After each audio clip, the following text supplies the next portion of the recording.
So let's start. So in the previous class, we have studied up to the up to here, up to fragmentation, spore generation. We have studied. Now let's study the spore formation. We have studied. Now let's study the regeneration methods. Okay. Regeneration में क्या होता है बेटा कि regeneration में ना कोई एक ऑर्गेनिज्म जनरली ये सिंपल प्रिमिटिव ऑर्गेनिज्म में ऐसा होता है और इसमें क्या होता है कि मेनली अगर आप किसी एक ऑर्गेनिज्म को कट कर देते हो into a pieces into its pieces okay if you cut some organism into pieces then each part will grow it's जैसे सपोज कीजिए मैंने कोई एक ये लिया है ABC and this is the planaria multi एक तरह का बहुत ही प्रिमिटिव ऑर्गेनिज्म है ठीक है अगर हम इसको कट कर देते हैं if we cut it then each part can grow its remaining part अपने remaining part को grow कर लेता है और इसको हम लोग रीजनरेशन बोलते हैं we call it regeneration तो पहले मैं एक बार आपको इसकी वीडियो दिखा देता हूँ and ये वो अपना खुद के प्लेनेरिया बना लेंगे तीनों then we shall be going to discuss this one in detail so let me show you the video first okay wait a minute planaria के अंदर जो रीजनरेशन होता है वो बहुत इंपॉर्टेंट है और हम लोग को अच्छे से समझना चाहिए कि रीजनरेशन कैसे होता है अच्छा रीजनरेशन को हम लोग as a main asexual method नहीं बोल सकते हम लोग ग्रो तो कर लेते हैं ठीक है लेकिन ये मेथड जो है थर्ड पार्टी डिपेंडेंसी पर आता है थर्ड पार्टी डिपेंडेंसी का मतलब क्या हुआ बेटा थर्ड पार्टी डिपेंडेंसी का मतलब होता है कि किसी अगर डैमेज हुआ प्लेनेरिया को तभी वो रीजनरेट करेगा नहीं तो नहीं करेगा तो नहीं पड़ेगी उसे तो हाँ मतलब कि उसमें ना मतलब ऐसा होता है कि ऐसे नॉर्मली आप उसको वो नहीं कर सकते सिंपल कहने का मतलब ये है कि एक थर्ड इंसान पर डिपेंडेंसी आ गई है कि आप उसको कट करना पड़ेगा और कट करने के बाद ही आप उसको रिप्रोड्यूस कर पाएंगे मतलब दोबारा से रिप्रोड्यूस कर पाएंगे तो we will consider it as कि ये एक ऐसा मेथड है जिसमें हम लोग एक प्रिमिटिव एसेक्सुअल मेथड इसको हम लोग नहीं बोल सकते we can not consider it as primitive asexual method okay क्यों नहीं बोल सकते इसको क्योंकि इसमें organism need to depends on other organism in order to reproduce तो ये बहुत इंपॉर्टेंट है कि रीजनरेशन को हम लोग एसेक्सुअल मेथड में नहीं अज्यूम कर सकते हैं ये इसलिए नहीं कर सकते क्योंकि we need to depends okay so एक बार आप देख लीजिए कि रीजनरेशन कैसे होता है then we shall be proceeding further okay देखो ये प्लेनेरिया है इसको कट किया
समझ आया कैसे रीजनरेशन हो रहा सर कि जो ब्रोकन पार्ट है दे आर डेवलपिंग देमसेल्फ एक कुछ दिन बाद मतलब इसकी आईज डेवलप हो जाएंगी कुछ टाइम के बाद तो if you cut it even if on cutting cut करने के बाद भी ये किस तरह कट हो जाएगा ध्यान समझिएगा सब ये कट करने के बाद फिर से अपने कट पार्ट को दोबारा से रीजनरेट कर लेगा समझ आया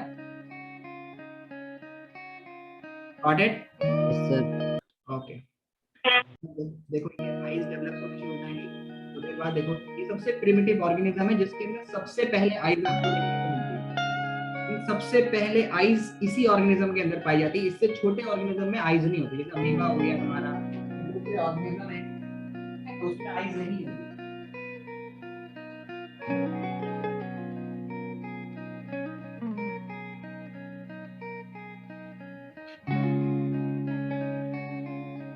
चलिए फटाफट से तो अभी आपने देख लिया तो फटाफट से भी हम लोग इसको पढ़ने की रिजल्ट को भी तुम कह सकते हैं रीजनरेशन का प्रोसेस करते हुए जब उसे टेल कट किया रीजनरेशन क्या बोल रहे हो बेटा लिजर्ड की टेल कट जाती है तो वो भी लिजर्ड की टेल को हम लोग रीजनरेशन मेथड में नहीं रख सकते क्योंकि टेल से पूरा ऑर्गेनिज्म नहीं बन सकता मतलब tail is a part like this we cut the nails और नेल कट करने के बाद हमारे दूसरे नेल आ जाएंगे, ईयर को कट किया तो दूसरे ईयर्स आ जाएंगे। But it does not means कि अगर ईयर से दूसरा इंसान बन जाए, या लिजर्ड से एक दूसरी, जो लिजर्ड की टेल है उससे अगर नई टेल की जगह से, मतलब मैं बोलूं नई टेल से लिजर्ड अगर बन जाती पूरी, तो उस कंडीशन में हम लोग बोल सकते थे कि ये एक ये जो मेथड है इसमें हम बोल सकते थे कि this method will be regeneration, हम लोग उसको रीजनरेशन में कंसीडर कर सकते थे। अदरवाइज अभी हम लोग रीजनरेशन में कंसीडर नहीं कर सकते। You got it? समझ आया? समझ आया सर? जी बोलिए। हाइड्रा का वो होता है क्या, मतलब पूरा होता है क्या वो? हाइड्रा दोनों तरह के फॉर्मेशन को रीजनरेशन में भी कर सकता है हाइड्रा, और बडिंग से भी करता है। तो सबसे पहले अगर मैं बात करता हूँ रीजनरेशन के लिए, तो फटाफट से लिखते हैं रीजनरेशन मेथड। ओके, फटाफट से इसके बारे में लिखना शुरू करते हैं। रीजनरेशन, रीजनरेशन, ठीक है। तो ये किस में होता है? सिंपल प्रिमिटिव ऑर्गेनिज्म में होता है। तो हम लिखेंगे यहाँ पर regeneration is a developmental, regeneration is a developmental, फटाफट से कॉपी करते जाइए, प्रोसेस that involves ग्रोथ, जिससे ग्रोथ होती है, मेटामॉर्फोजेनेसिस, या हम बोल सकते हैं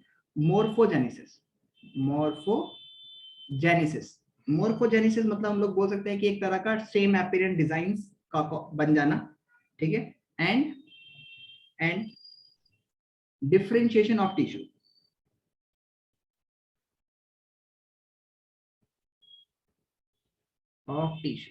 ठीक है।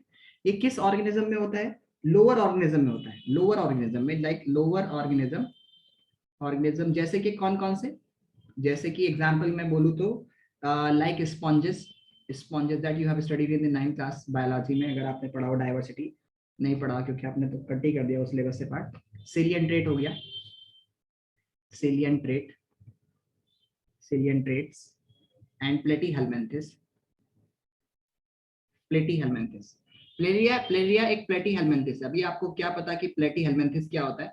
सो इतना समझ लो कि अलग अलग तरह से हमने ऑर्गेनिज्म को डिवाइड किया है on the basis of their, कि किस तरह का उनका सेल अपीयरेंस है, किस तरह का वो खाना खाते हैं, तो किस तरह के उनके अपेंडेजेस हैं, उसके बेसिस पर अलग अलग तरह से हमने ऑर्गेनिज्म को डिवाइड किया है।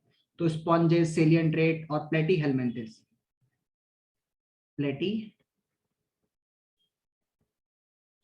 ठीक है, प्लेटीहेल्मिन्थेस। तो प्लेटीहेल्मिन्थेस, और ये जो है हमारे पास, ये एक तरह से हम लोग बोल सकते हो कि प्लेरिया जो है वो एक तरह का प्लेटीहेल्मिन्थेस है, जो कि रेस्पॉन्सिबल होता है इस तरह की रीजनरेशन करने के लिए। अलग अलग ऑर्गेनिज्म आते हैं, जैसे हम लोग वर्टिब्रेट्स में आते हैं, तो या हम लोग बोल सकते हैं कि हम लोग वर्टिब्रेट्स में भी आते हैं, और हम लोग जो है अलग से अगर मैं बोलूँ तो मैमल्स कैटेगरी में आते हैं।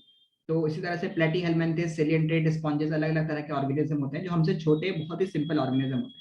यही ऑर्गेनिज्म सिर्फ स्पेशल, मतलब अगर इनको कट कर दो तो ये नई ऑर्गेनिज्म ग्रो कर पाते हैं। ऐसा क्यों होता है? सबसे पहले अगर मैं बताऊं, एक्सप्लेन करूं तो ऐसा क्यों होता है बेटा, तो ध्यान से समझना। देखो, सबसे पहले हमारे पास जो सिंपल सेल होता है, एक मेल गैमेट और एक फीमेल गैमेट, ठीक है। ये इसके पास 23 क्रोमोसोम है, that is going to have 23 chromosomes and this is also going to have 23 chromosomes, ठीक है। और मान लेते हैं कि ये इतना प्रिमिटिव सिंपल सेल्स है कि ये मेल गैमेट्स कंसीडर कर लेते हैं, और ये हम लोग फीमेल गैमेट को कंसीडर कर लेते हैं। व्हेन दे फ्यूज टुगेदर, जब ये दोनों फ्यूज करेंगे, they will be going two gives you the 46 chromosome. तो इससे क्या मिलेगा आपको? 46 क्रोमोसोम्स क्या मिलेंगे बेटा? एक नया सेल बनेगा जब ये दोनों फ्यूज करेंगे, और एक नया सेल बनेगा this will going to have the haploid diploid DNA. इसके पास डीएनए, ये हैप्लॉइड्स हैं क्योंकि हाफ क्रोमोसोम्स हैं, and that will be going to have 46 chromosomes, okay. So ये जो जाइगोट होगा, that zygote is going to have the initial stages में, इसके डीएनए के पास इतनी इंफॉर्मेशन है कि कई बार जो आइडेंटिकल ट्विन्स होते हैं वो कुछ इस तरह से, जो फैलोपियन ट्यूब होती है उसमें क्या करते हैं, सपोज कीजिए कि ये फैलोपियन ट्यूब है, ठीक है, जो फैलोपियन ट्यूब होती है, तो यहाँ पर सबसे पहले फर्टिलाइजेशन होता है। तो सपोज कीजिए कि यहाँ पर एक जाइगोट बना, मेल और फीमेल गैमेट फ्यूज करें, और पहला सेल यहाँ पर बना, ठीक है, जिसको हम लोग जाइगोट बोल रहे हैं, जो कि डिप्लॉयड है। अगर कई बार ऐसा होता है कि कुछ दिन के बाद ये ट्रांसफर होना होता है इसको, कहाँ पर? It has to transfer into the uterus. लेकिन कई बार ऐसा होता है कि ये अपनी कॉपी कर लेता है, एक और कॉपी कर लेगा, और वो दोनों अलग अलग आइडेंटिकली एक साथ फिर ग्रो करते हैं, और 2 ट्विंस का केस इसमें आ जाता है। ऐसा क्यों हो रहा है? इसका वजह ये है सिंपल, क्योंकि पहले इस सेल के पास इतनी इंफॉर्मेशन होती है, इतना इतना इंफॉर्मेशन होती है कि इस सेल के पास इतनी इंफॉर्मेशन है कि इसी से हमारा डीएनए, इसी से हमारा कार्डिक सेल बनना है, इसी से हमारा आइज के सेल बनने हैं, नर्वस टिश्यू बनना है, कार्डिक टिश्यू बनना है, ब्रेन सेल्स बनने हैं, न्यूरॉन, नेफ्रॉन, सब इसी से बनना है।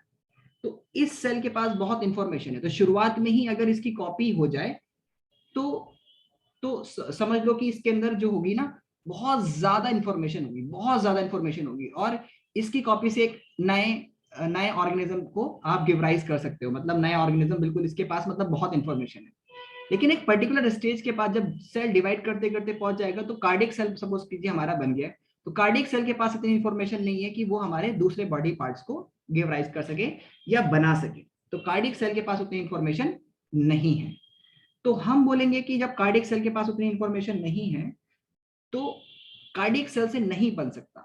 तो ये जो सिंपल प्रिमिटिव ऑर्गेनिज्म होते हैं, सिंपल प्रिमिटिव ऑर्गेनिज्म होते हैं, जैसे रीजनरेशन में मैं बोल रहा हूं, तो ये जो सेल्स होते हैं, इन ऑर्गेनिज्म के पास इतने सिंपल ऑर्गेनिज्म होते हैं ये, कि इनसे आप नया ऑर्गेनिज्म बना सकते हैं। मतलब इनके पास ये जो प्लेनेरिया है सपोज कीजिए, तो ये बहुत ज्यादा कॉम्प्लेक्स ऑर्गेनिज्म तो है नहीं, किसके पास किडनी है और बहुत कुछ चीजें हैं, तो ऐसा तो उसके पास है नहीं।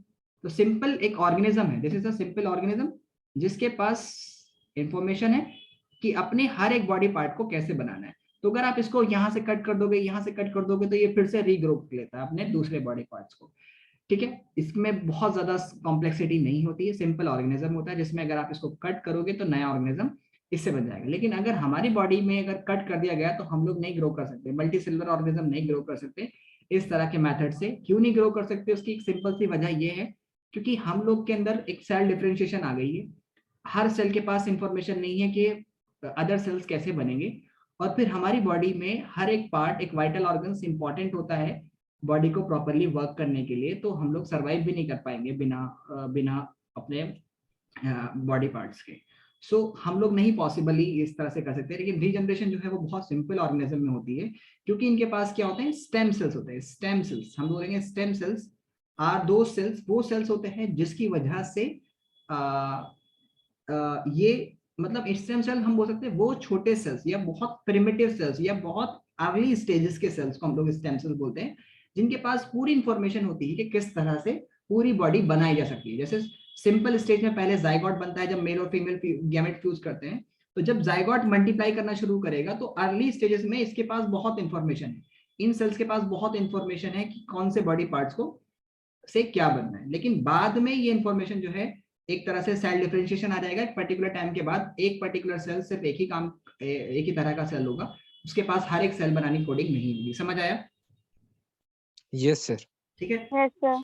ओके। तो इस तरह से हम लोग बोलेंगे कि ग्लोबल ऑर्गेनिज्म में लाइक स्पॉन्जियस, डेंटेड, प्लेटीहेलमिन्थेस, इसमें जो है रीजनरेशन होता है। ठीक है सर सर मॉर्फोजेनेसिस क्या होता है? मोर्फोजेनेसिस हम बोल सकते हैं कि एक तरह से same structural design banana, that involve growth करना। मोर्फोजेनेसिस मतलब एक तरह से इसी तरह का डिजाइन बन जाएगा। मोर्फोजेनेसिस कट किया, वापस से अपनी ही शेप में आ जाएगा, जिस जो शेप थी। ठीक है, समझ आया? Yes sir. अब अगर मैं आगे बात करता हूं, तो ये इसी के आगे लिखते हैं, lower organism like spongious, dented and platyhelminthes क्या करते हैं, ये एग्जिबिट करते हैं, यहीं से आगे लिखना है, exhibit, exhibit remarkable, remarkable power of regeneration, power of regeneration, power of regeneration होती है। ठीक है, ठीक है। और when they are cut, when these organism are cut into pieces,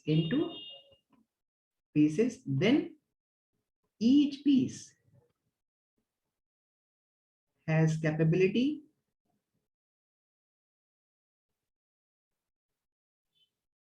to grow as new individual।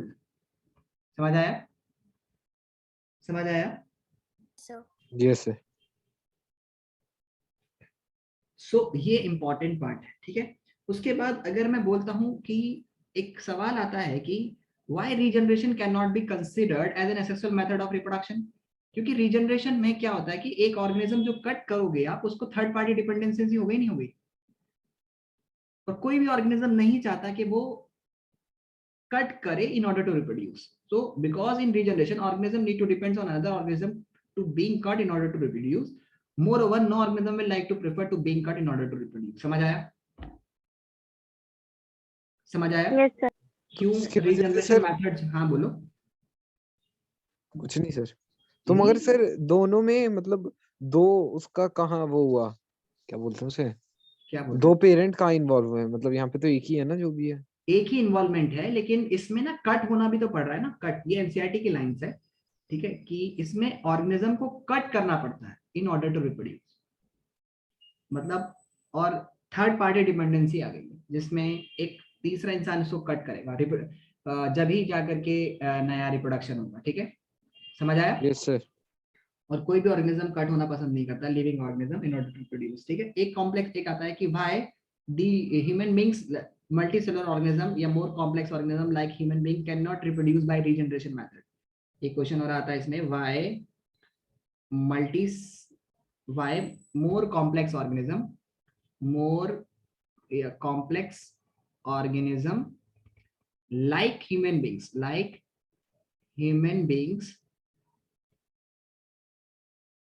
can't reproduce by asexual method of regeneration। बोलो क्यों नहीं कर सकते? तो इसका मतलब ये, इसका आंसर में क्या लिखेंगे हम लोग, क्योंकि शुरुआत के सेल्स जो होते हैं उनके पास एबिलिटी होती है, उनके पास हर एक सेल की इंफॉर्मेशन होती है कि किस सेल से, हर एक सेल, मतलब जाइगोट जब स्टार्ट करेगा डिवाइड करना, हम सब ने, आज हमारे अंदर बिलियंस ऑफ सेल्स हैं, लेकिन हम लोगों ने सबने एक सिंगल सेल से स्टार्ट करी है अपनी लाइफ। सो सोचो कि ये शुरुआत का सेल होगा, इसके पास कितनी इंफॉर्मेशन है, इसी सेल से हमारा कार्डियक सेल बना, इसी से हमारे आईज बनी, इसी से हमारी बोन्स बनी, इसी से हमारे हेयर्स बने, इसी से हमारे nerve cells, neuron, nephron, every cells has been derived from a single cell, that is zygote। तो शुरुआत में जाइगोट का जो डीएनए है वो कितना कॉम्प्लेक्स हो, उसके पास कितनी सारी इंफॉर्मेशन, लेकिन अब जो कार्डियक सेल है हमारा, उसके पास इंफॉर्मेशन नहीं है कि उससे नर्व सेल या किडनी का सेल्स बन जाए, नेफ्रॉन बन जाए, या नेफ्रॉन के पास इंफॉर्मेशन नहीं है कि वो ब्रेन सेल्स बना दे, नेफ्रॉन किडनी के सेल्स के पास इंफॉर्मेशन नहीं है कि वो बोन्स बना दे, तो उसके पास इंफॉर्मेशन नहीं होती है। सो उन सेल्स को हम लोग बोलते हैं स्टेम सेल, जिनके पास इंफॉर्मेशन होती है। So more complex organisms like human beings cannot reproduce by asexual method because in regeneration stem cells has information of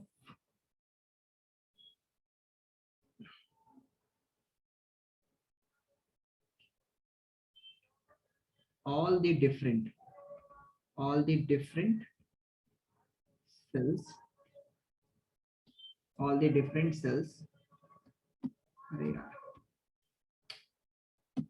different cells,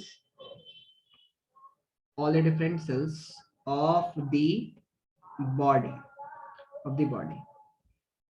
after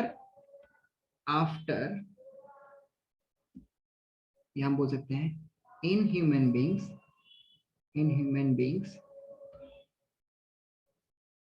every cells, yeah, each cells has its own function and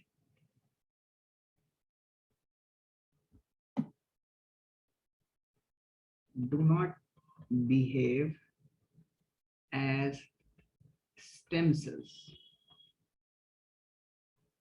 Human being, each cell has its own function, सबका अपना खुद का function होता है, and do not behave as stem cells, वो stem cells की तरह behave भी नहीं करते हैं। That's why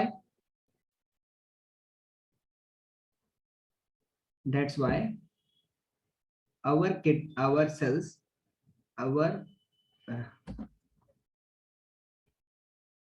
in human beings regeneration is not possible, not possible. Moreover, अगला पॉइंट लिखेंगे, moreover our body is complex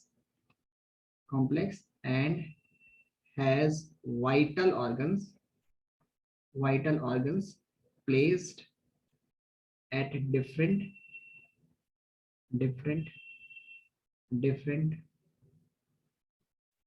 parts of the body,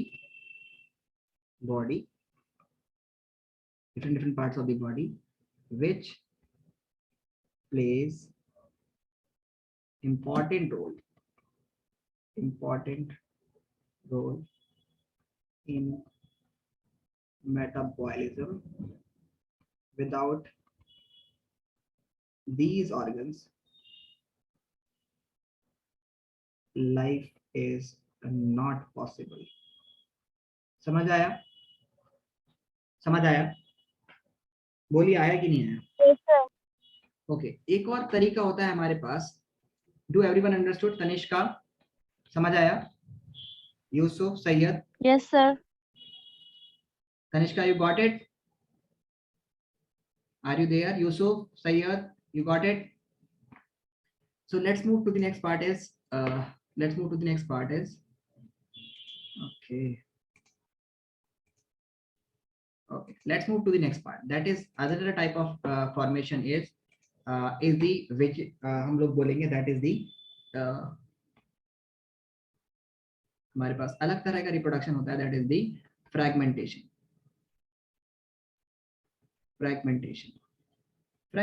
में क्या होता है बोलिए? बेटा मैं ये भेज दूंगा आपको, ठीक है? प्रीवियस स्लाइड आप लिख रहे हैं ना, तो मैं ये पूरा ही आपको भेज दूंगा, तो परेशान मत होइए, उसी से लिख लीजिएगा, डोंट वरी. तो फ्रैगमेंटेशन की अगर हम बात करते हैं तो फ्रैगमेंटेशन होता है हमारे पास कि कुछ मल्टीसेलुलर ऑर्गेनिज्म जैसे स्पाइरोगायरा है हमारे पास. तो स्पाइरोगायरा के अंदर क्या होता है कि there is a repetition after a regular interval. Repetition होती है, मतलब सेम बॉडी डिजाइन रिपीट करता है आफ्टर अ रेगुलर इंटरवल. तो उसकी वजह से after a regular interval there is a same body design repeating, और उसको हम लोग बोलते हैं फ्रैगमेंट्स. तो जब ये स्पाइरोगायरा मैच्योर हो जाता है तो ये फ्रैगमेंट्स क्या करते हैं? ब्रेक कर जाते हैं, ठीक है? और हर एक फ्रैगमेंट्स बिहेव करता है as a new individual, means every fragments behave as a new individual. इसको हम लोग बोलते हैं फ्रैगमेंटेशन. समझ आया? Means they will break. ये फ्रैगमेंट से स्पाइरोगायरा जब मैच्योर हो जाता है, या कुछ ऑर्गेनिज्म में रिपीटेशन होता है, मतलब there is a repetition of, मैं बोलूंगा कि रिपीट करता है, ठीक है? क्या रिपीट करता है? Same body design after a regular interval, और उसकी वजह से हम बोलेंगे कि वो ऑर्गेनिज्म जो है वो कैपेबल होता है, मतलब जो भी वो बाद में कुछ फ्रैगमेंट्स में टूट जाएगा, और फ्रैगमेंट्स में टूटने के बाद नया ऑर्गेनिज्म की कैपेबिलिटी होती है, मतलब नया ऑर्गेनिज्म, हर एक पार्ट जो है वो नया ऑर्गेनिज्म में बनने लग जाता है. समझ आया? Yes, sir. चलो इसको भी हम लोग एक बार देख लेते हैं कैसे होता है.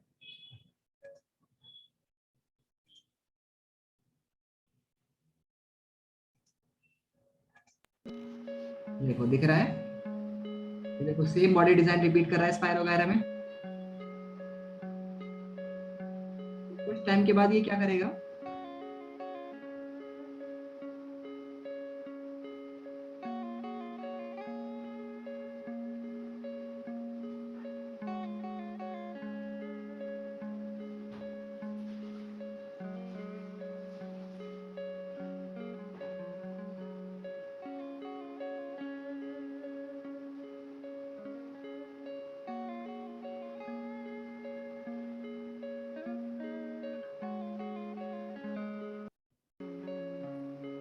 तो ये फ्रैगमेंट्स जो है, सेम बॉडी डिजाइन जो रिपीट कर रहा है, इसको हम लोग फ्रैगमेंट्स बोलते हैं. जब ये मैच्योर हो जाता है तो ये टूट करके ना नया वो बना देगा. अब नया हम बोलेंगे हर एक ऑर्गेनिज्म जो है वो एक तरह से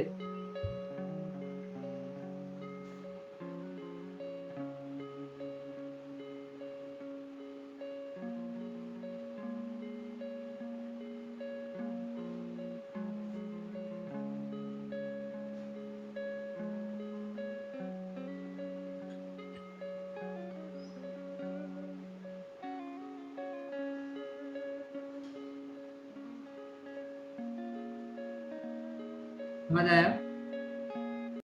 तो इस तरह से ये रिपीट करता है, रिपीटेशन होती है इसमें, और मतलब आफ्टर आफ्टर रिपीटेशन ऑफ उसके बाद ये कुछ पार्ट में मतलब ये डिवाइड कर जाएगा, और हम बोलेंगे कि तो ये ब्रेक कर जाएगा जब ये स्पाइर वगैरह मैच्योर हो जाएगा, तो ये कुछ इस तरह से फ्रैगमेंट्स में टूट जाएगा, और हर एक फ्रैगमेंट बिहेव करेगी एज अ न्यू इंडिविजुअल। समझ आया? तो इस पर एक छोटा सा Yes, नोट sir. लिख लेते हैं फटाफट से, तो समझ आ गया। ठीक है? सो इसको हम लोग एक छोटा सा नोट लिख लेते हैं फटाफट से। चलो, तो लिखेंगे फ्रैगमेंटेशन में क्या होता है। इन some organism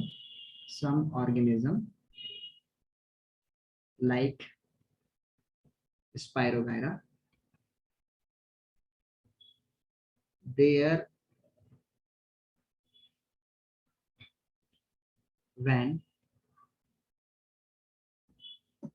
when it get mature, there is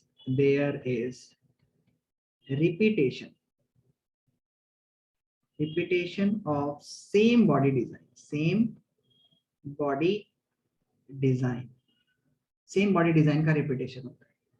और जब सेम बॉडी डिजाइन का रिपीटेशन होता है तो क्या होता है, जब सेम बॉडी डिजाइन का रिपीटेशन होता है तो कुछ टाइम के बाद वो अलग हो जाते हैं, ठीक है? एरर्स होना शुरू हो जाता है DNA copy. After regular interval, these are called fragments,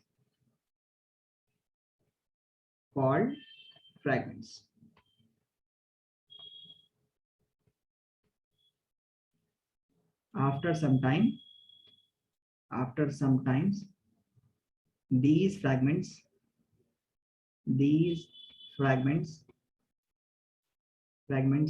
get deattached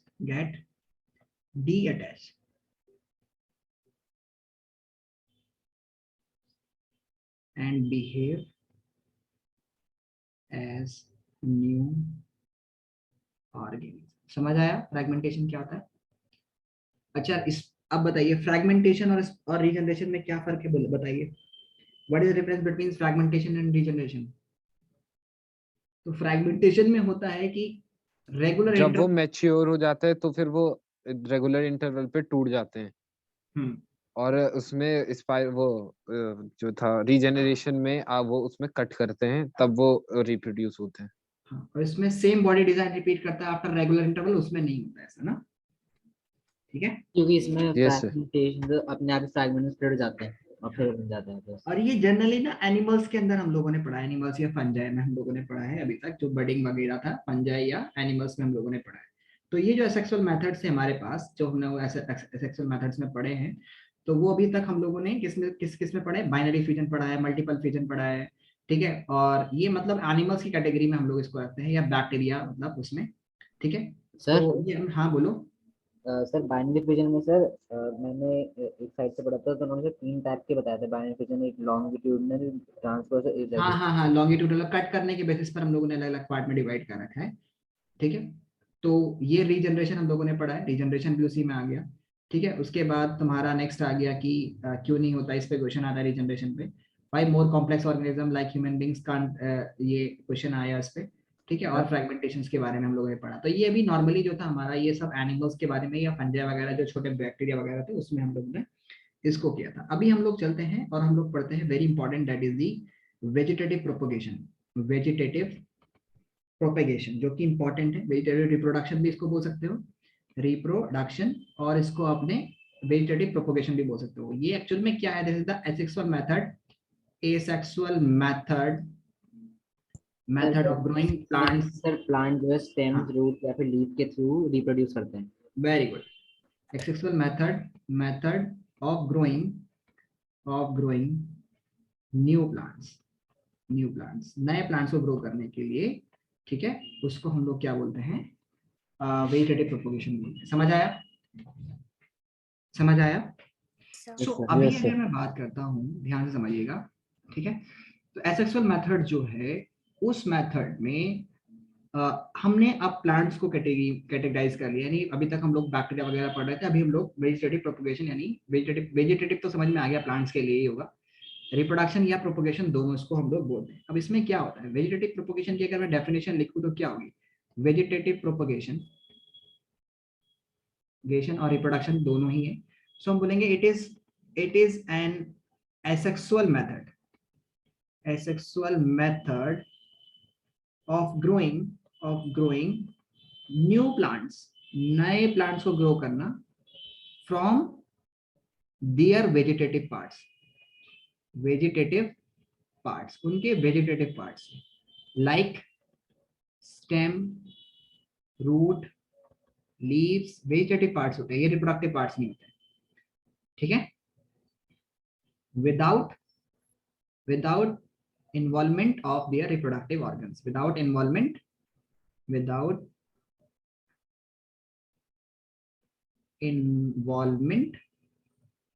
of their reproductive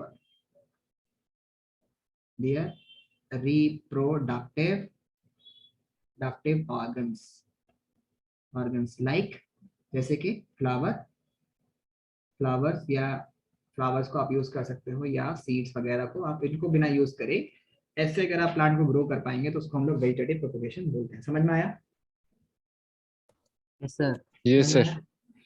अच्छा चलो, अब इसमें हमें बहुत सारे फायदे होते हैं और बहुत अच्छा तरह का मेथड भी होता है वेजिटेटिव प्रोपोगेशन, तो उसको जरा ध्यान समझते हैं हम लोग। जो वेजिटेटिव प्रोपोगेशन है उसको हम लोगों ने दो पार्ट में डिवाइड किया है। Vegetative propagation we have divided into two parts, ठीक है। कौन कौन से दो पार्ट्स होते हैं? Vegetative propagation we have divided it into two parts. One is the, एक तो होता है हमारे पास नेचुरल मेथड, इसमें हम लोग को कुछ नहीं करना होता, नेचुरली वेजिटेटिव पार्ट से आप ग्रो कर सकते हैं, ठीक है। और एक होता है हमारे पास आर्टिफिशियल मेथड, इसमें आपको आता है ना। हाँ, आर्टिफिशियल मेथड में कटिंग, ग्राफ्टिंग। हाँ, तो नेचुरल मेथड में आप लोग अलग अलग पहले से कुदरत ने जो है इस तरह का डिजाइन बना रखा है कि जिससे आप आर्टिफिशियली ऑर्गेनिज्म को नेचुरली आप उनको ग्रो कर सकते हैं। बहुत सारे ऑर्गेनिज्म में तो, बहुत सारे प्लांट्स में तो आप नेचुरली उनको वेजिटेटिव प्रोपोगेशन से फ्लावरिंग होती नहीं है उनमें, तो नॉर्मली इसी तरह से उनको ग्रो किया जाता है। सो अगर हम लोग बात करते हैं अलग अलग उसमें, तो जैसे सबसे पहले हमारे पास आता है नेचुरल मेथड में लीव्स ऑफ ब्रायोफिलियम, ठीक है। तो हमारे पास अलग अलग मेथड्स होते हैं। सबसे पहले अगर हम बात करते हैं वेजिटेटिव मेथड्स में, इसमें तो जैसे हम लोगों ने लीव्स ऑफ ब्रायोफिलियम तो ब्रायोफिलियम एक लीव होती है, पेड़ होता है, उसकी जो लीव्स होती है उसके ना उसमें ना एजेस होती है, कुछ नॉचेस होती हैं, कुछ इस तरह से नॉचेस होती हैं, ठीक है। अगर आप उसको डालते हो मिट्टी में तो वहां से ना एडवेंटिशियस रूट्स अराइज हो जाती हैं, मतलब इस तरह की कुछ रूट्स इसमें से अराइज हो जाएंगे और नया plants, when this is buried under the soil the new plants can grown from this method, from this portion. समझ आया? Yes sir. Yes sir. क्या होता है लीव्स ऑफ ब्रायोफिलियम? चलो, तो एक बार मैं इसको आपको दिखाना चाहता हूँ, wait a minute, let me show you किस तरह से हम लोग लीव्स ऑफ ब्रायोफिलियम से किस तरह से होती हैं और ये कैसे हमें हेल्प करता है। सो मैं इसको एक बार दिखा देता हूँ आपको किस तरह से रूट्स आ जाती हैं। तो मैं सबको पहले एक साथ दिखा देता हूँ लीव्स ऑफ ब्रायोफिलियम, ठीक है, किस तरह से होती है।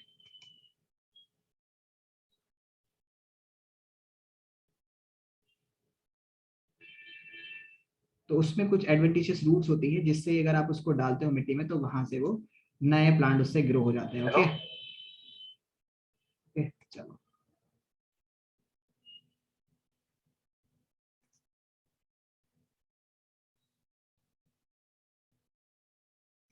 ये कुछ इस तरह की लीव्स होती हैं, ठीक है। अगर आप ध्यान से देखोगे तो कुछ इस तरह की लीव्स होती है ब्रायोफिलियम की, और इसमें ना नॉचेस होती हैं, कुछ इस तरह से नॉचेस होती है।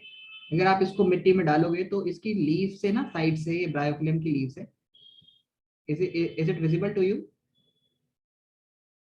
Yes sir. इससे कट करोगे तो ये कट करने के बाद आप इसको, So here you can see कि लीफ में this is adventitious buds.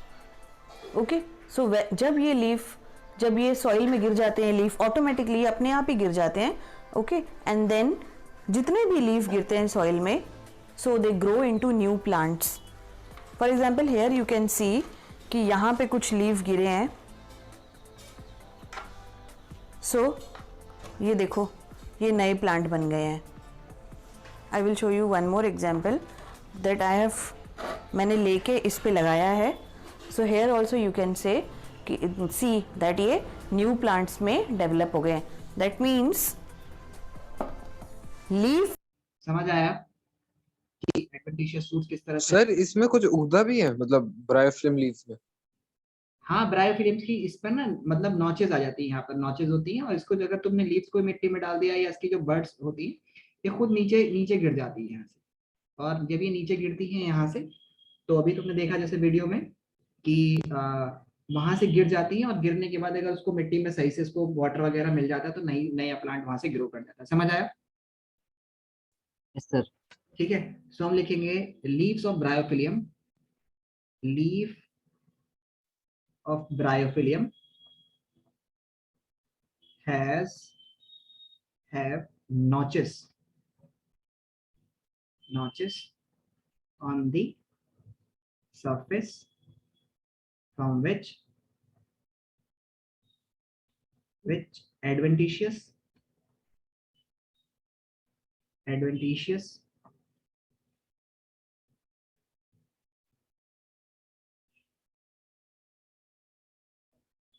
buds arises. These buds, when buried under the soil has capability to give rise to new individuals। समझ आया? न्यू इंडिविजुअल्स और न्यू प्लांट्स भी बोल सकते हो आप, न्यू प्लांट्स। एडवेंशियस का मतलब क्या? एडवेंटिशियस रूट्स होती है ना, अलग अलग तरह की रूट्स होती हैं। जैसे रूट्स होती है ना अलग अलग तरह की, टैप रूट्स, एडवेंटिशियस रूट्स, इसमें मतलब एक यहाँ पे होता है, उसके बाद ऐसे से बहुत होती है। एक होती है ऐसे, जिसमें से ऐसे से होती है, लंबी सी रूट होती है। तो एडवेंटिशियस रूट्स मतलब एक ही जगह से ऐसे से जो होती है उसको एडवेंटिशियस रूट्स बोलते हैं, एडवेंटिशियस बर्ड बोल सकते हैं, जिससे कैपेबिलिटी होती है कि नया उससे ग्रो कर सकता है। ठीक है, समझ आया? Yes sir. New plant arises। समझ आया? उसके बाद आपने देखा है कभी आई ऑफ पोटैटो में जो आई होती है, ठीक है, तो आई ऑफ पोटैटो, तो पोटैटो में जो आई होती है उसमें आपने देखा होगा कि आलू में अगर आप ध्यान से देखेंगे तो छोटे छोटे ऐसे स्पॉट्स आपको देखने को मिलते हैं। इन फार्मर्स क्या करते हैं, कई जगह तो ये जो आई होती है ना, इसी को कट करके, ताकि ज्यादा आलू खराब नहीं हो, तो वो इसी को मिट्टी में डाल देंगे, और यहीं से नया प्लांट, इस बर्ड से, इस आई से नया प्लांट ग्रो कर जाता है, नया प्लांट ग्रो कर जाता है। ठीक है, तो ये आलू क्या है? Actually it is a stem, modified stem है। It is a modified stem होती है, ये एक मॉडिफाइड स्टेम होती है, जिसके पास क्या होती है, आई होती है, नोड्स होती है, जिसके पास कैपेबिलिटी होती है to give rise to new individuals.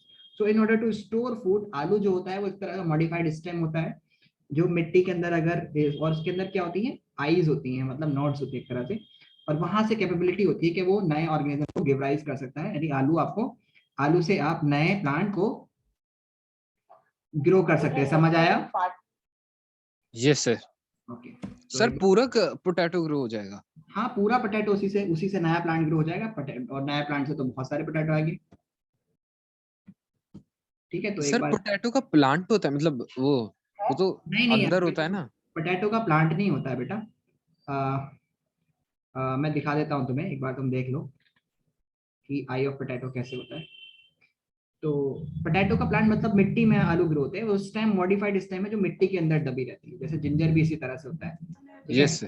तो एक तरह का इसी तरह का मेथड होता है, तो मैं दिखा देता हूँ तुम्हें।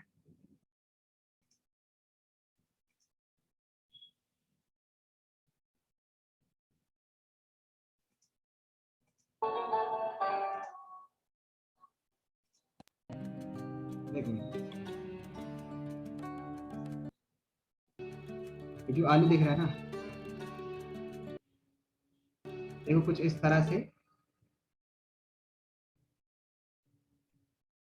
इसको तुम कट करोगे ना, तो ये एक तरह से कुछ इस तरह से आपको दिखने लग जाएगा। मतलब आलू कुछ इस तरह का, रेड पोटैटोज का एग्जांपल ये आ गया। और अगर मैं तुम्हें और दिखाता हूँ कि किस तरह से ये अगर आप मिट्टी में डालते हो, तो मिट्टी में डालने के बाद इसमें ना आईज होती हैं, ये जो आईज होती है ना, उसकी वजह से नया आलू ग्रो कर जाता है, यानी उसमें से नया प्लांट आ जाता है एक्चुअल में।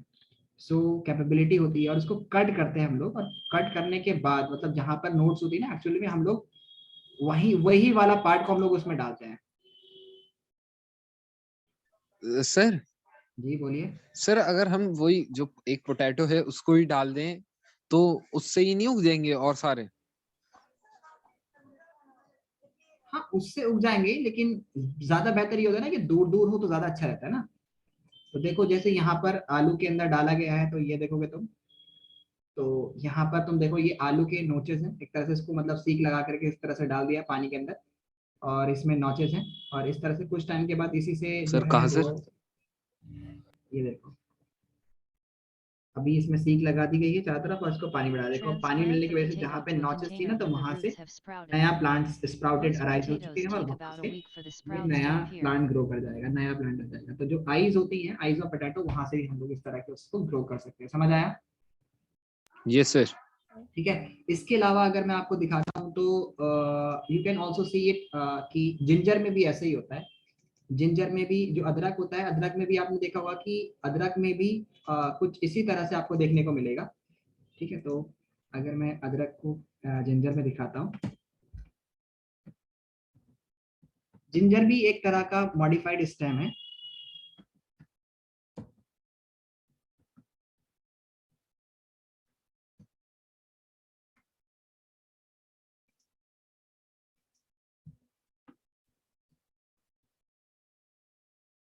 सभी में इस तरह से होता है।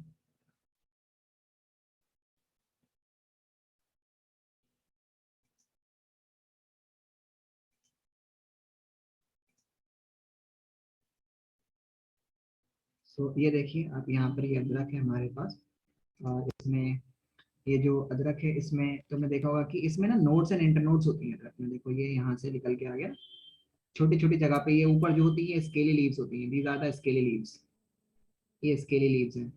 स्केली लीव्स, जैसे स्केली लीव्स क्या होती है, जैसे फिशेस में होती है ना, स्केल्स से बने रहते हैं, लाइन लाइंस होती हैं। तो इस तरह से जब इसको तुम मिट्टी में डालोगे, और जहाँ जहाँ बर्ड्स होती है ना, उसको अलग अलग करके रख दो, तो इससे आप नया प्लांट ग्रो करने की एबिलिटी रखते हैं। मतलब नया प्लांट ग्रो हो जाएगा। समझ आया?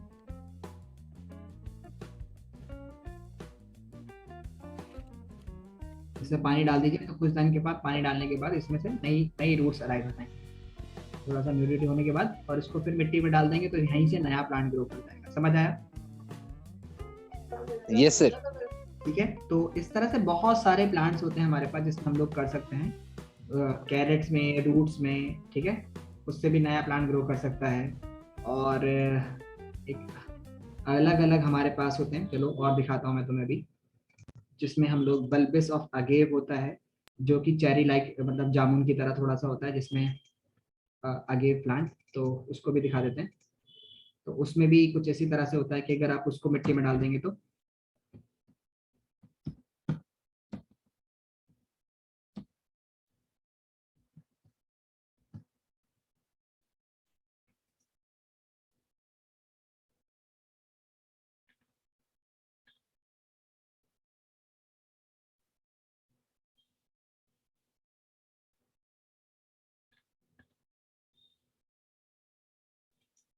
सो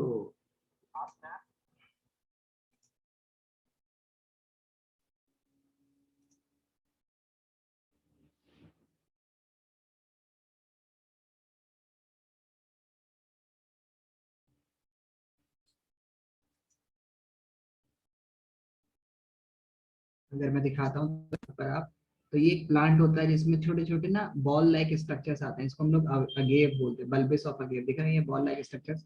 तो जब ये नीचे गिर जाता है, तो इससे नए प्लांट्स ग्रो कर जाते हैं। उसके पास में ही ये कुछ इस तरह से होता है, जिससे नया प्लांट जो है वो गिर जाता है, आ जाता है। सो बल्बिस ऑफ अगेव, देखो यहाँ पर अगर तुम देखोगे, तो ये होता है कुछ इस तरह का। इसको अगर आप तोड़ के लगा दोगे तो इससे नया प्लांट आ जाता है, नया प्लांट ग्रो कर जाता है। तो अलग अलग तरह के प्लांट्स होते हैं। अच्छा, हर एक प्लांट्स के अंदर अलग अलग कैरेक्टरिस्टिक होती है। अगर आप जैस्मीन के प्लांट को लीव से ग्रो करना चाहेंगे तो नहीं ग्रो होगा। हर एक प्लांट्स के अंदर सेम फीचर्स नहीं होते। ये एक एनसीईआरटी का क्वेश्चन भी है कि वाई डू ब्रायोफिलियम लीव से नया प्लांट ग्रो कर जाता है लेकिन जैस्मीन से नहीं करता। तो इसलिए क्योंकि उसके पास हर एक प्लांट में सेम वेजिटेटिव ऑर्गन जो है रिप्रोडक्टिवली एक्टिव नहीं होता है कि उससे नया प्लांट ग्रो कर जाए। तो अलग अलग प्लांट्स में ऐसा होता है कि डिफरेंट डिफरेंट प्लांट्स में डिफरेंट डिफरेंट तरह से ग्रो करता है। समझ आया? समझ आया? Yes sir. तो इस तरह से हम लोग अलग अलग तरह से प्लांट्स को जो है रिप्रोड्यूस करते हैं और हेल्प करते हैं रिप्रोडक्शन में। समझ आया? तो चलिए अभी हम लोग इसको लिखना शुरू करते हैं और समझने की कोशिश करते हैं। तो वेजिटेटिव प्रोपोगेशन के क्या क्या यूजेस हैं और किस किस तरह से वेजिटेटिव प्रोपोगेशन हमें हेल्प करता है। तो चलो लिखते हैं हम सबको। ओके,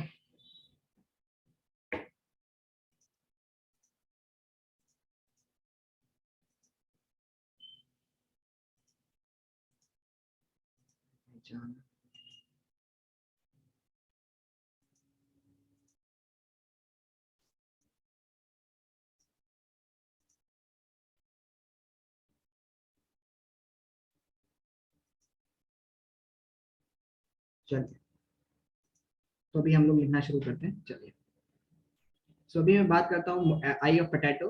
तो हम बोलेंगे आई जो होती है पोटैटो की, जो आई होती है, eye of potato is modified stem, is modified stem.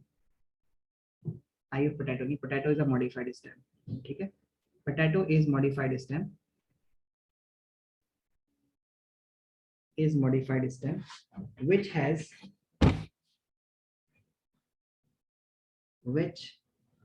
have notches on its surface called eye of potato when potato when buried under the soil, under the soil it has capability to give rise to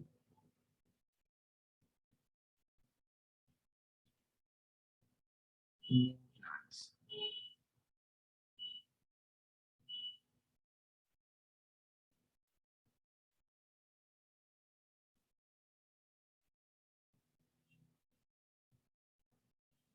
समझ आया? You got it? समझ आया? The eye of potato has capability to give rise to new plants. इसी तरह से ginger के अंदर भी मैं लिख देता हूँ। तो किस किस में ऐसा होता है बस मैं लिख देता हूँ। ठीक है, इसी तरह से हम बोलेंगे nodes and internodes of ginger, nodes and internodes of ginger. अदरक के अंदर ऐसा होता है। ठीक है, nodes and internodes of ginger. ठीक है, उसके बाद अगर मैं बोलूँ तो बल्बिस ऑफ अगेव, बल्बिस ऑफ अगेव उसके अंदर ऐसा होता है। ठीक है, ठीक है। सो ये इनके पास कैपेबिलिटी होती है कि इससे आप नया प्लांट्स को ग्रो कर सकते हो। समझ आया? समझ आया? अच्छा, आप मुझे बताइए कि इस तरह के मेथड ऑफ रिप्रोडक्शन के क्या फायदे हैं, क्या क्या फायदे हैं इस तरह के मेथड्स ऑफ रिप्रोडक्शन के? Many can be produced. सबसे इंपॉर्टेंट बात तो ये है कि इस तरह के मेथड ऑफ रिप्रोडक्शन से आपका जो फायदा होता है वो ये होता है कि आप इस तरह के मेथड्स ऑफ रिप्रोडक्शन से सेम क्वालिटी सेम फीचर वाले ऑर्गेनिज्म को ग्रो कर सकते हैं। समझ आया? मतलब प्लांट को, क्योंकि सिंगल पेरेंट इन्वॉल्व होता है, तो अगर आपको चाहिए कि मेरे पास एक ही कैरेक्टरिस्टिक्स वाला प्लांट रहे तो आप उस तरह के प्लांट्स को इससे ग्रो कर सकते हो। समझ आया? Yes sir. ठीक है, दूसरा फायदा होता है कि जल्दी प्लांट इससे ग्रो हो जाता है, फास्टर मेथड है वेजिटेटिव प्रोपोगेशन को ग्रो करने का। इसके अलावा और क्या फायदे होते हैं, डिजीज फ्री प्लांट्स भी हम लोग बहुत हद तक इससे, अगर हमारा सही पार्ट होता है, हम लोग जो रिप्रोड्यूस कर रहे हैं तो अच्छे पार्ट को ही लेकर के ग्रो करते हैं, तो डिजीज फ्री प्लांट्स भी हम लोग इससे ग्रो कर सकते हैं। ठीक है, समझ आया? समझ आया सर? क्या आप एक और बार रिवाइज कर सकते हैं क्या क्या आपने एडवांटेजेस बताए? मैंने, हाँ मैं लिखवाऊंगा अगली क्लास में इसको। ठीक है, उसके बाद हम लोग आर्टिफिशियल पढ़ेंगे अगली क्लास में, और आर्टिफिशियल पढ़ने के बाद फिर इसमें